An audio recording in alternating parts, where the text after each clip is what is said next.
safeguarding.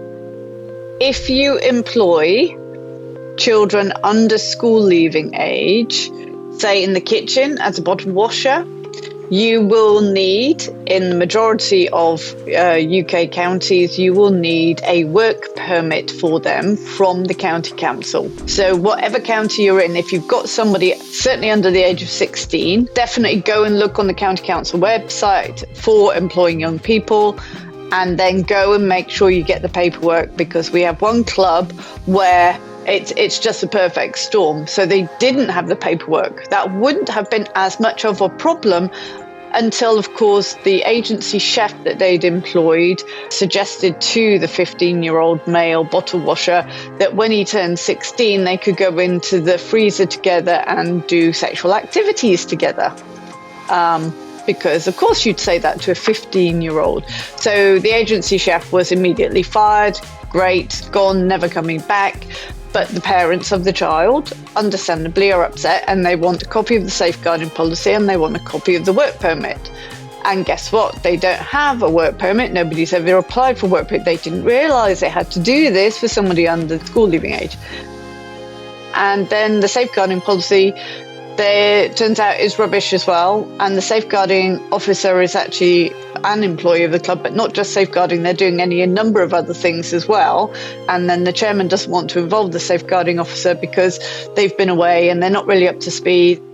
I want to say to you guys, the wonderful Eve has updated the safeguarding policy. If you are employing young people, get in touch so we can send you an updated one. The only real difference is that the updated safeguarding policy actually has a section in that mentions young employees. The ones we've seen and the one that this club had was very much a general policy, more aimed at junior golfers, to be honest, than anything else. And it doesn't mention employees.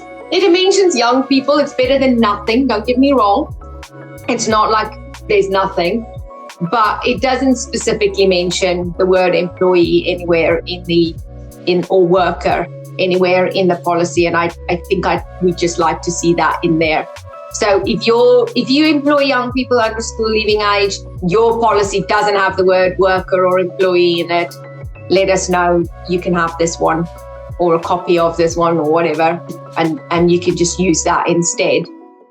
And again, I don't think there's anybody here who would make this mistake, but when the mother asked for these documents, these 2 documents, that's it, that's what she asked for. The chairman went back and did a very wordy blah, blah, blah email that did not answer the questions, did not attach any documents, and she understandably came back and said, yes, that's all very well, where are the documents? Don't try and fob them off. And I do find, obviously, that this is committees. They're like, well, we'll just fob them off. They'll forget that they asked for this information.